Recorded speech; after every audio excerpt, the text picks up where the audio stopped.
Introducing tree pose. Tree pose is the fundamental standing balance.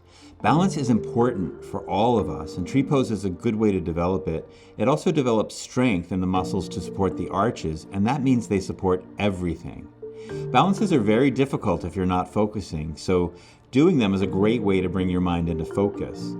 Perfectly named, to do tree pose, you must first tend to the roots, and only then can the rest become stable, spacious, and pleasant. Tree pose is near and dear to my heart because learning it unlocked some fundamental principles about learning and practicing yoga that I applied to so much more in my practice and in my life in the years that followed. Usually when people first do tree pose, they see the shape and they come into the shape and they hope they can balance and they wobble and they might balance and they might fall, but it's all kind of a gamble.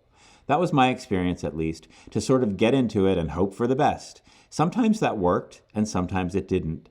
But then somebody taught me a few things. They actually taught me what I needed to know to balance in the pose. I learned how to focus on my foot first and how to press through the lifted leg's foot to trick my nervous system into thinking that I have both feet on solid ground, and so that the core engages to stabilize the spine.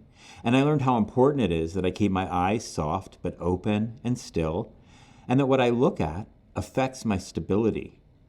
I think the most important thing tree pose taught me was to stay focused on the base of things and just to see what grows out of there when the roots are taken care of.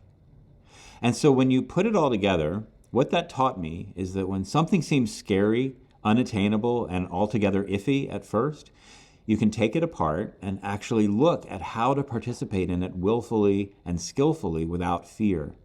And then you do. And the icing on the cake is that when you fall out of it from that kind of headspace, and we all do sometimes, you barely even notice it, and you just sort yourself out and pick that leg up again, understanding that falling is essential to growth.